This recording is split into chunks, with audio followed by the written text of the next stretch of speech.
பொன்னான வேளையில் பாடும் மெல்லிசை கலைஞர்களுக்கு அன்பு பாராட்டி நாமளுக்கு மனமாற அன்பு கூர்ந்து மலர் மாலைகளை அணிவித்து நாமளுக்கு மரியாதையை செலுத்தியுள்ளார்கள். மந்தாரை, பிச்சி, இருவாச்சி, செண்பகம், வாடாமல்லி, வடர்மல்லி, சூடார்மல்லி, சுடர்மல்லி, மல்லிகை, கனகாம்பரம், கட்டிச்சேந்தி, சேவல் பூ, செவந்தி பூ, குஷ்பூ தடவினிலே வகையுடனே தனை தொடுத்து வந்து மலர் மாலையை அணிவித்து மாணிக்க மாலையாக.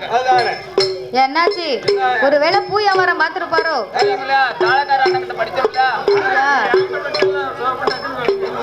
அதானே நாமளுக்கு மலர் மாலை அணிவித்த அன்னார் அவர்கள் சங்கர் சத்யா கலைக்குழு.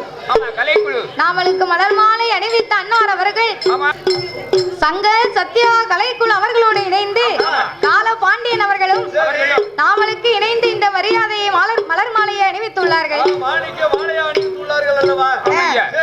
அப்படி இருக்க அந்த நாகராஜனும் நாகக்கண்ணையும் நாகலோக பட்டணத்திலே இரு பேர்களும் என்ன விதமாக இருக்கிறார்களே. ஆனால் நாகராஜா நாகக்கண்ணை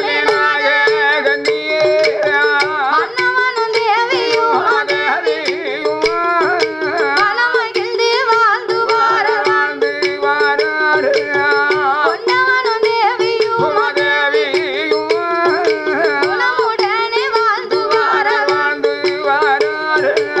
மலருள்ள மனமும் போல மனமகிழ்ந்து வாழ்ந்து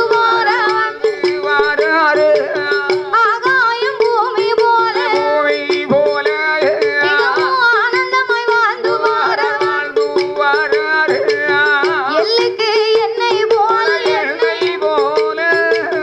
பிரியா தோழர் போல சீசனும் கிளியும் போல சிறப்புடனே வாழ்ந்து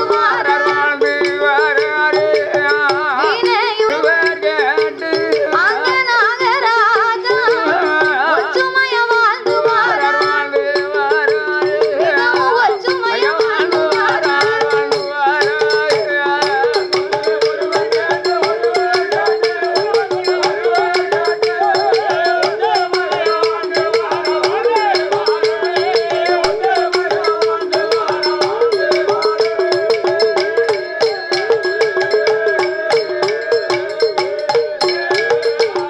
ஒருவர் சொல்லை ஒருவர் கேட்டு நாகராஜன் சொன்னா இந்த நாகக்கண்ணி கேட்பா, நாகக்கண்ணி சொன்னா இந்த ஐயா நாகராஜன் கேட்பார்.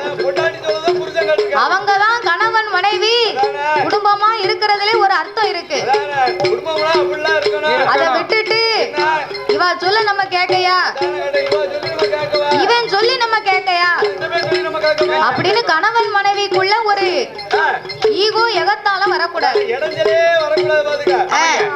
ரெண்டு பேருக்கும் விட்டு கொடுத்து மனப்பான்மையா ஒருத்தருக்கு ஒருத்தர் புரிந்து வாழ்ந்தாத்தான் கணவன் மனைவிக்கு அர்த்தம்.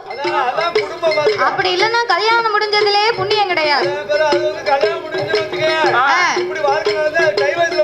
அந்த காலத்து பெண்கள் எல்லாம் கட்டின கணவனை கண்கண்ட தெய்வமா நினைச்சு கும்பிடுவாங்களாம். கணவனே கண்கண்ட தெய்வம்னு கனகம் தெரிஞ்சாலாம் பெண்ணா பிறந்தவா. அந்த